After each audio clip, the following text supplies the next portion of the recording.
If I had to pick our crowning jewel, I'd say it was a 30-page treatment to a novel called Mafia, written by Mario Puzo. In turning treatment into novel, Mario asked me if he could change the name to Godfather. Sure, why not? I never thought he would finish it anyway. Well, he finished it. It became the biggest book of the decade. And there I was, holding the Hope Diamond. Euphoria? Wrong. Paramount didn't want to make the film. Sicilian mobster films don't play. That's what these distribution guys had to say. And when you bat zero, don't make another sucker bet. I'd corner Peter Bart at the studio late that night. What the fuck do we do? Peter shook his head, laughed. Heavens, we've got a problem. No, we don't. We've got to find a solution, Peter. It must have been after 2 a.m, and we found it. Outside of red ink, every one of the films had another thing in common. They were written, directed, and produced, and usually starred Jews, not Sicilians. There's a thin line, Peter, between a Jew and a Sicilian. We're going to make a picture that's going to be Sicilian to the core. You're going to smell the spaghetti. There was one problem. It's hard to believe, but in 1969, there wasn't a single Italian-American director. That's with any credibility. Bart looks at me and he says, "What about Coppola?"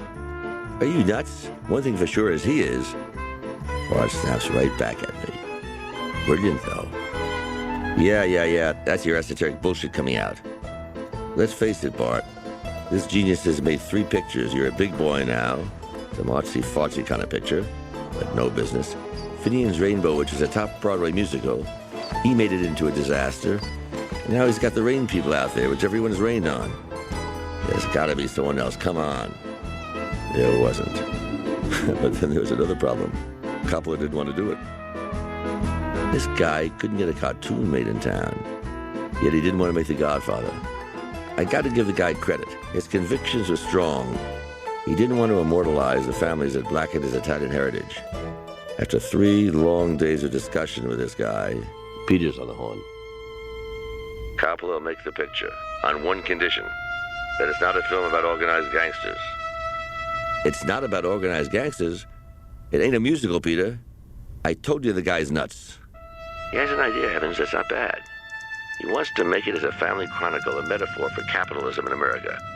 Fuck him and the horse he rode in on. He is nuts. Now get him out of here.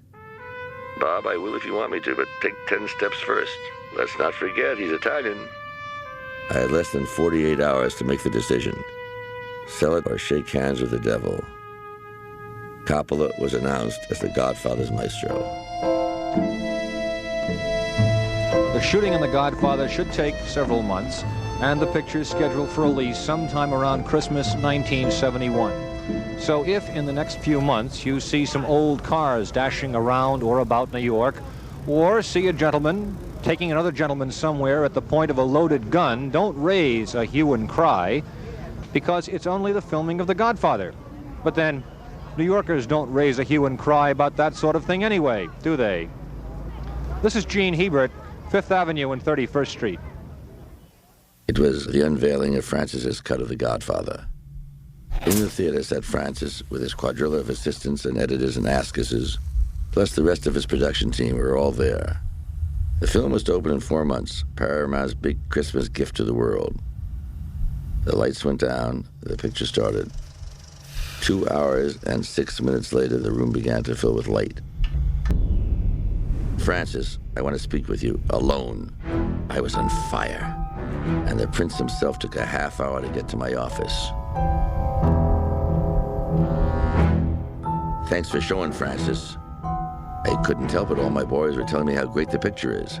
They tell me not to touch a frame. "The picture stinks, Francis. Got it? You shot a great film. Where the fuck is it? In your kitchen with your spaghetti? It sure ain't on the screen. Where's the family, the heart, the feeling? Is that left in the kitchen too?" Ooh, did Coppola glare.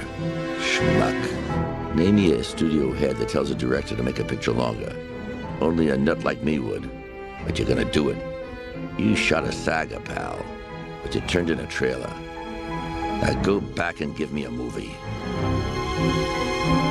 The next morning, I told the New York honchos that the picture could not be ready for Christmas. I didn't need a phone to hear their screams.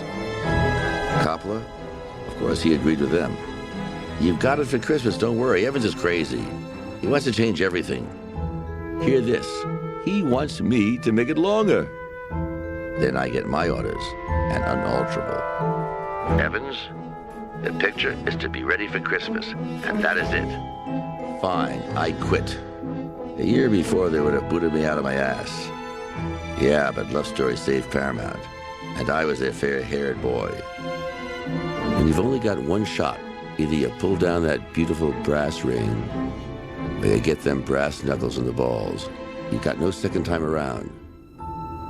To Francis and the entire company's chagrin, Blue Dawn backed me and backed me all the way.